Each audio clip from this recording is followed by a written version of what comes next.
Right now in American Treasures, we're diving into Florida legends of pirates and plunder. Is this the hook right here? That's the hook. This is definitely something that went on someone's Somebody wore that. I think that it belonged to a pirate. This ring may have belonged to King Louis XIV. I'm pretty sure that seal is Louis XIV. I got two gentlemen need a whip-cracking lesson from you. Jeez, you hear that? I'm Dr. Jason DeLeon. And I'm Dr. Kirk French. As archaeology professors, we get calls year-round from people who think they found historical objects in their backyards and attics. I have a letter that was written by George Washington. I think I found the treasure of the Knights Templar. So when school's out, we hit the road to answer as many calls as we can and discover what's real and what's just legend. One thing's for sure, we'll always uncover a great story. Wow. And maybe even change some history along the way.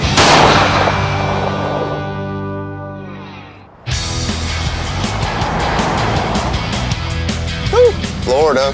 Well, you know what I think is weird? I went and tried to fill up my water jug, and this is what came out of the tap.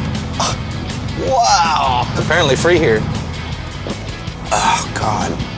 Woo, Florida. Jason and I have been hearing a lot about pirates from people in the Sunshine State. Pirates are among the defining characters here, and even the football team, the Buccaneers, goes way back to when Florida was a hub of piracy on the East Coast. Hi, this is Captain Sam Wilson, and I think I have an interesting item for you to look at. It is a real pirate's hook, or so I think. How about that? A pirate hook. Is there even any evidence of pirates having hooks?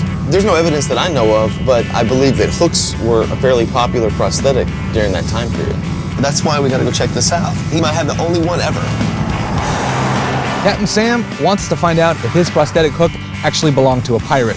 The most famous pirate with a hook is the fictional Captain Hook. But since there's no archaeological evidence of a pirate ever having a hook, this artifact could be the first on record. What if he answers the door and goes, "Arr"? Hey, you must be Captain Sam. Yes, I am. Hey, I'm Kirk. Kirk, nice to meet you, Kirk. Hey, good to meet you. I'm Jason. This is Jason. How Nice you to doing, meet you. Jason? So Kirk was asking why you're called captain, and I was telling him it's probably because you're a captain. That's right, I am. To verify I'm that. a rescue boat captain, and when people either break down or have some kind of emergency or something, we jump on our boats and go out there and get them. Well, we got a phone call from you about this hook that you've got. Oh, yeah. Where do you keep this prized possession? Oh, you have to come this way. We'll follow you. Oh, wow. It's the only one I've ever seen or ever even heard of. This is definitely something that went on someone's Somebody wore that back in the day. I didn't know what to expect when he said hook, but now that I've seen it, I'm even more interested in it because it actually is a very old prosthetic limb. I'm pretty sure that this was custom-made piece. See copper rivets. Now those are real old, especially these think up you're here, right. the way that this is done. Yeah.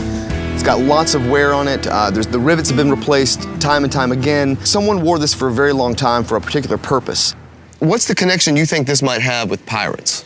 Came out of Charleston, South Carolina, which is a very, very old sailing port, and a lot of pirates came and went there. Okay.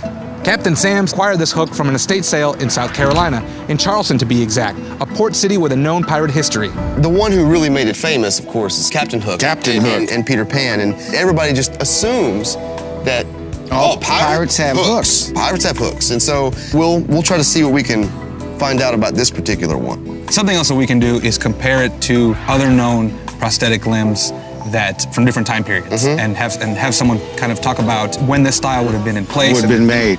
Everything Sam's told us about this artifact implies it could have ties to piracy. And if we can prove that connection, it would be a one-of-a-kind historical artifact. Thanks for for coming. coming. Sam. All right, Captain Sam. Thank you. We'll be back with some information, I hope. We're gonna check known instances where a pirate would have had a prosthetic limb. We're also gonna look closer at the hook itself. When was it made? What was it made out of? And how was it used? If we can date this particular hook to an era when pirates would have existed, that would support Sam's argument.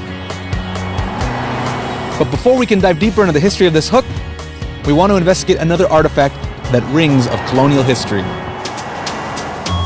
Hi, Kirk and Jason. This is Lori Vaughn. I found a very interesting object. It's a ring, and it looks like it may have belonged to King Louis XIV. I wonder why she thinks it's Louis XIV.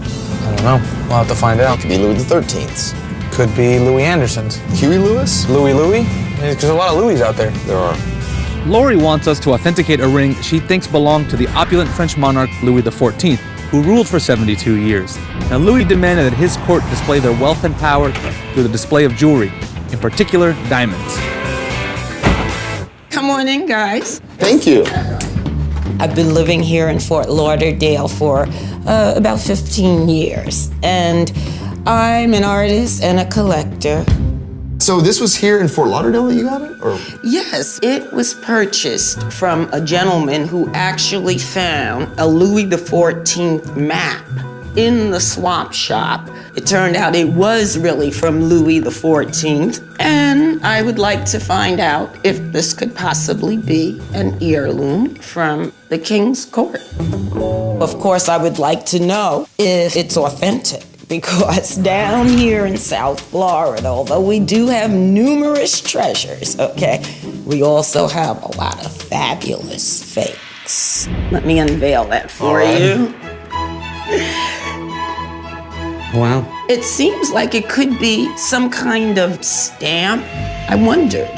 I'm pretty sure that seal is Louis XIV's seal. Because you would have a crown and 3 fleur-de-lis inside. But Which means what exactly? Well, that he uses that's like his coat of arms or something. I mean, it's the seal that he would use. Okay. That identified himself. Yes. So it's a gold ring. It's fairly large, what you would assume for a man's finger. It has a seal like Louis XIV's seal. It also has engraving around the side where it says Versailles, 1682, Louis XIV. So that 1682 does fit between 1643 and 1715 from when he ruled. The other thing too about the 1682 is that's the year that he moved his household to Versailles. Wow. So one thing we can do is try to figure out what carat it is. He wouldn't have anything less than, what was it? 18? Like 18 karat? Oh, I see. There's a lot of possibilities here. This could be from his reign. It could be something immediately after, someone trying to commemorate that, or who knows what. Okay. So we'll give you a call when we find something out. Fabulous. I'm not sure what century this ring came from, but it definitely has an interesting story behind it.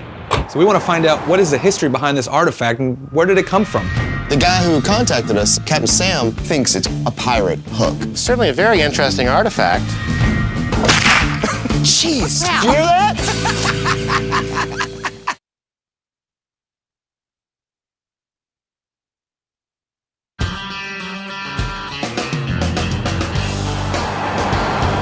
While we search for experts to help us authenticate Sam's hook, It is a real pirate's hook, or so I think. and Lori's ring, that seal is Louis XIV.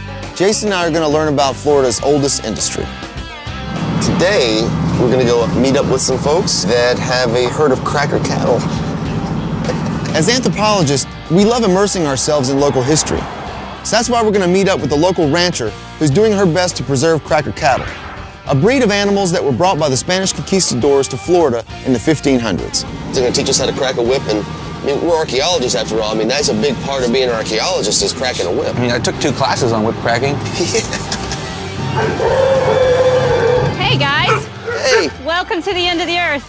thanks. You must be Renee. I'm Renee. Kirk. Kurt. I'm Jason. Jason, it's nice to meet you guys. Are these the cracker cattle that we've heard so much about?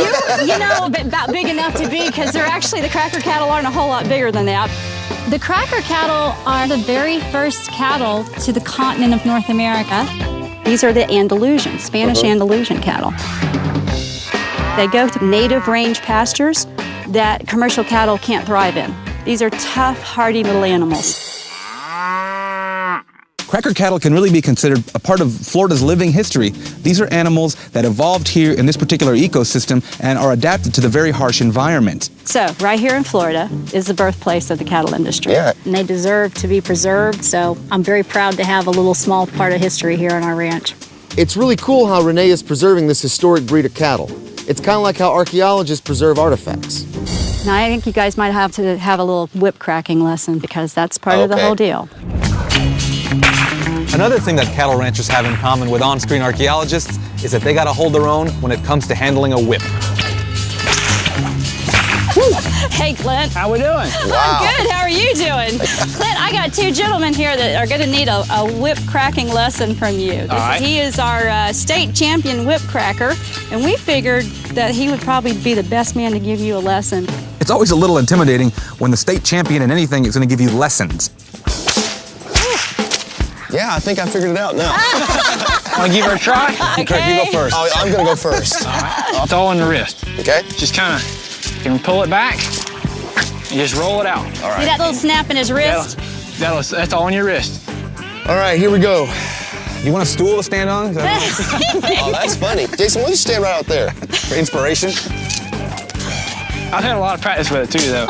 I don't know how you I just tied it in a knot. Look at that. I made a... It's hilarious. They don't... Fixing made your own noose, huh? Yeah, I'm about to hang myself out here. It was pretty clear that Kirk was not going to crack that whip, but Clint convinced him to take another shot. Jeez, did you hear that? You know, obviously I didn't know what the hell I was doing, but you know, I gave it my best shot, and I didn't hurt myself. All right, smart ass. You see how easy this is. There we go. That's an idea. Woo! There we go. Yeah, keep doing that. This city boy showed his true country roots and was able to make that whip go a-crackin'. Hey, Jason! Jason turned out to do pretty well. I don't know where he could have picked up something like this, but I was very proud of him. Clint, thank you so much. Yes, ma'am. Y'all have a nice day. Take care. I think they really should have started you off with a baby whip. Like a towel? Yeah. Hanging out with Renee and Clint while laughing at Kirk was fun.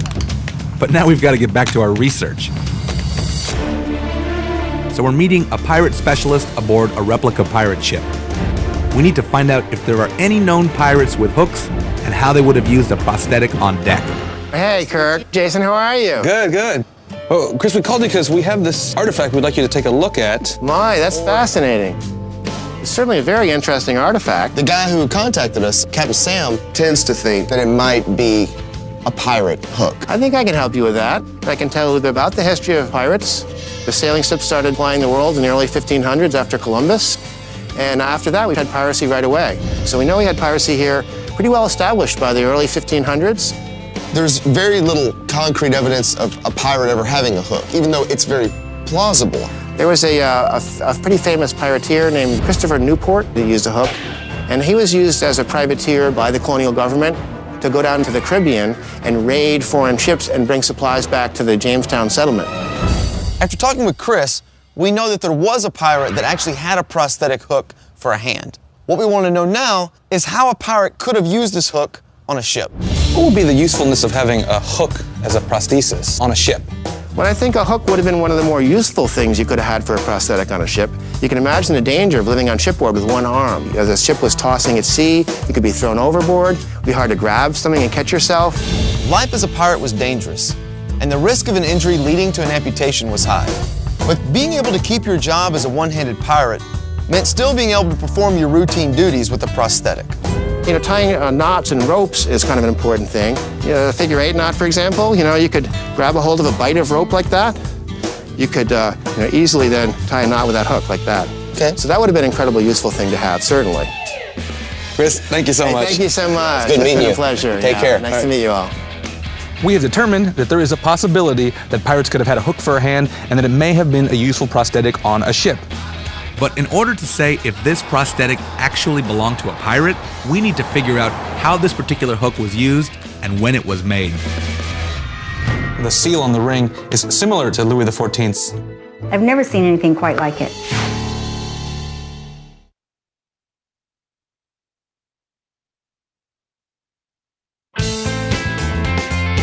We promised to get Sam some answers about his hook. This is definitely something that went on someone's... Somebody wore that. But right now, we're going back to Lori's house. We have called in a graduate gemologist and antique jewelry expert, Diana Jarrett, to come give us a hand with Lori's ring. Come this way, guys. All right. I can't wait to find out about this ring. Well, it is interesting, I'll tell you that. I've never seen anything quite like it. Really? The first thing I do is give it a general examination with at least a 10-power loop, and that helps me to look at the type of construction. Examining it this way, it appears that the top part, where is the orb, was attached on after the shank was made. Okay, is that common for that style? You know, in those days, they did do what's called composite pieces. It's not unusual at all. Okay. Diana tells us that this ring is a married or composite piece, meaning it's made of a couple of different things put together. And she also highlights the fact that in true Louis XIV fashion, this particular ring is a unique piece that elites or royalty would have used. The seal on the ring is similar to Louis XIV's seal, but the ones that I saw were slightly different. Exactly. Here are a couple of images that I brought. I thought you might just find them interesting. This is the Bourbon seal. We have the king's crown up here, we have the blue shield, yes, and then we have the 3 fleur-de-lis. So it's very close to what we know as the family coat of arms, but it's a little bit different, isn't it? So normally you would have a crown, a shield, and 3 fleur-de-lis inside. And this is a crown, a globe, and 3 fleur-de-lis inside. So I would expect, if he wore a ring, he would have the seal and all the images would be completely, it wouldn't be there would be no deviation. Not at all. I was also wondering if you were able to see anything of this mark inside. Taking a look at it with that loop, you're going to see that there's a stamp that says 14 karat.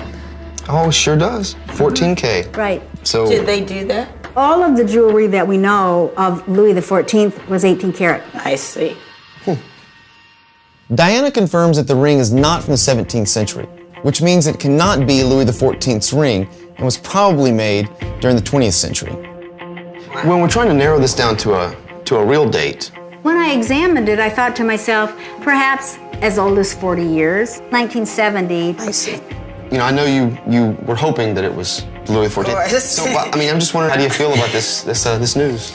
Well, as I said, so many things actually end up in Florida, and the place is really rift with fraud on here. I would think that the person who made the ring didn't do it to deceive. I think it was made to honor. I see. And it could be, I really do. If someone was forging this ring, obviously the shield would have been an exact replica, and it wouldn't have been stamped with 14 karat. So this leads us to believe that it was probably made to honor Louis's reign. It has a personal, more of a personal story behind it versus a royal story, maybe, you know. Okay. I feel really bad for Lori, because it's obvious she was hoping the ring belonged to Louis XIV. But as an anthropologist, I do think there's an important lesson to be learned here. Not only should you not try to buy historic artifacts because it's unethical, but also because you're probably going to get ripped off. Diana, thank you very much for helping us out with this. Thank you guys for getting to the bottom of it. It was a pleasure meeting you. I'm glad you guys enjoyed it as much as I did. Yeah. This has to predate 1847. So it's even more special than I thought.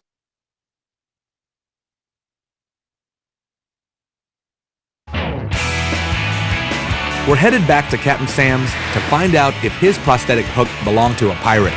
We learned from Chris Little that there actually was a pirate with a hook. There was a pretty famous pirateer named Christopher Newport who used a hook.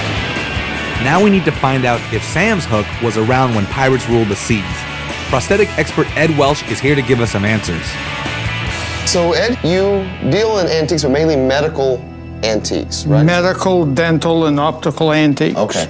Ed brought an antique prosthetic hook of his own that he's done a lot of research on, which based on the similarities will help him date Sam's hook.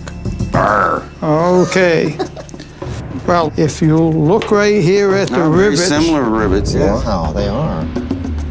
Now, at one time, this unscrewed. Oh, really? Yes, like this one does. I see. So you could put different types of implements on? Yes. It would hold a fork, it would hold a spoon. Wow. It was interesting to learn that antique prosthetics unscrew to swap implements. And the construction of Ed's prosthetic is similar to Sam's, which supports the idea that his hook is authentic. These are handmade threads. A blacksmith actually filed them. And I'm sure that this does too. Only this was used so much, the threads wore out, and on the inside, they beat it over to hold it in place. My experience tells me there's still handmade threads. The first machine-made threads of this type date 1847. Holy cow. So this has to predate That's good news. 1847. Wow. Ed tells us that Sam's hook was produced before 1847, which means it's old enough to have been made when there were pirates in South Carolina and Florida. If you notice right here how worn that is, whoever was attached to this used it every day as a working prosthetic. I think it was a longshoreman type hook. Ah, it's like a stevedore. Yeah. Oh, wow. Ed tells us that Sam's hook could have been used for something like moving cargo off of ships onto the deck. If that's true, it does have a connection to the age of sailing ships. If you look at longshoreman hooks today, one of them is very identical to this. Oh, wow. It's 13 inches long. Okay. So to reach out and pull. So it could have been on a ship. Yes. So Sam's hook has the right age and was likely used on a ship. But so far, there are no lines of evidence that can tie this hook directly to a pirate. I still think it's a pirate hook. And it's dated, you know, back from mid-1700s to the mid-1800s. Sam's like, no, it'll always be a pirate hook to me. And, you know, that doesn't surprise me. The info Ed has given us supports that this hook could have been a pirate's hook. Although without more clues of its origin, we can't say for sure. But at least now we have a ton of evidence that supports Sam's claim. Is that the first time you've ever done that? No. Okay. But it'd come in handy in a fight. Interesting. A good day, huh? Yeah. All right. And we know a whole lot more. And thank you very much. It was an honor meeting you, and thanks for helping us out. Pleasure. I'm very happy that Ed told me about my hook because it just makes it older and more valuable. I really enjoyed this trip. We get to learn more about the history of the Sunshine State through its Floridians and the objects that are important to them. When you retire next year, are you going to move to Florida? I'm not coming down here as an old person. All right, if I retire here, you can come visit me. Probably be driving around in a damn car still. This truck? Answering phone calls.